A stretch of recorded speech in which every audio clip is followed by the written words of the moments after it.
Okay, so you've probably heard these terms thrown around all the time. Generative AI, AI agents, agentic AI. They sound kind of the same, right? But they actually represent this massive leap in what AI can do for us. So today, we're going to cut right through the buzzwords and explain exactly what each one is and, more importantly, why you should care. Let's get into it. Look, we've all seen an AI write a poem or draft an email. That's pretty cool. But what about actually doing things for us? Out in the real world. To really nail down the difference between these AI concepts, we're going to follow one single, simple task from start to finish: booking an international trip.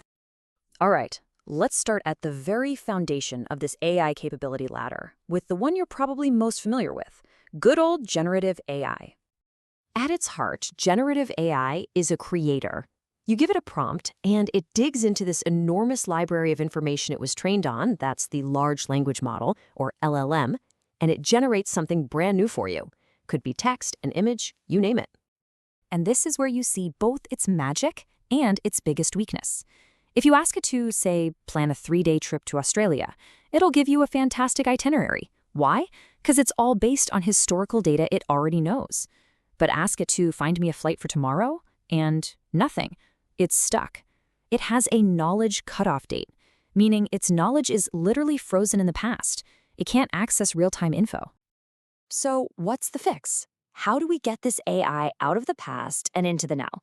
How do we give it the ability to actually interact with a live, changing world? Well, the answer is you give it tools. This is a great way to think about it. If the LLM is the AI's brain, then giving it tools is like handing that brain a hammer or a screwdriver. These tools could be access to the live internet or maybe a direct line into a travel website system, what's called an API. All of a sudden, the AI can do so much more. And this is where it gets really, really interesting.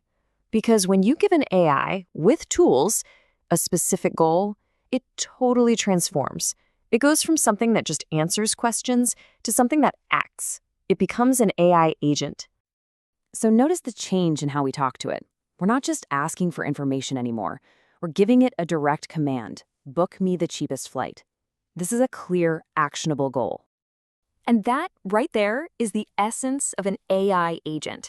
It's a program that takes your goal, grabs the right tool for the job, like that travel API, and then goes off and autonomously completes that one specific task for you. It's the difference between a simple chatbot and a digital assistant that actually gets stuff done. So what's actually happening here? Well, the AI agent gets the goal, and then, on its own, it breaks it down into steps. First, it uses its tool to search for all the flights. Then, it compares all the prices to find the absolute cheapest one. And finally, it goes ahead and completes the booking. It's a self-contained, autonomous process, all for one narrow task. Okay, that's cool for a simple task, but let's be real. Life is rarely that simple, right? Real-world jobs usually have a ton of different constraints and moving parts. So let's make our mission way more realistic. We don't just want the cheapest flight. We want to book a 7-day trip to New Delhi. It has to be in May, but only if there are 7 sunny days in a row. The entire thing has to be under $600 and absolutely no layovers. Now, this is the kind of thing you'd ask a human travel agent, and a simple single-tool agent would just totally fail. To pull this off, our agent needs an upgrade. It can't just have the travel API. It also needs a weather API.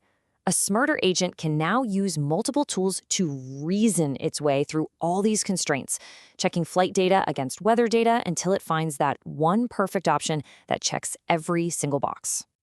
But here's the crucial next step. Even a powerful agent with a whole toolbox can hit a wall. Some problems are just too big for one agent to handle alone.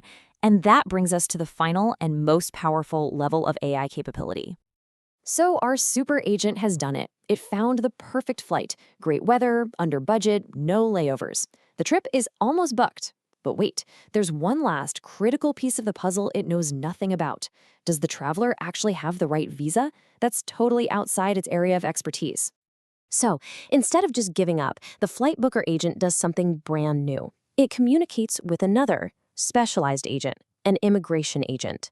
This second agent has its own tools, its own knowledge, like access to visa records, and it can answer that critical question. They are literally working together, like a team. And this system, this network of collaborating agents, is what we call Agentic AI. It's where multiple agents work together on their own, talking to each other, planning, reasoning to handle a big, complicated goal. You can stop thinking of it like a single assistant and start thinking of it like a whole team of experts working for you.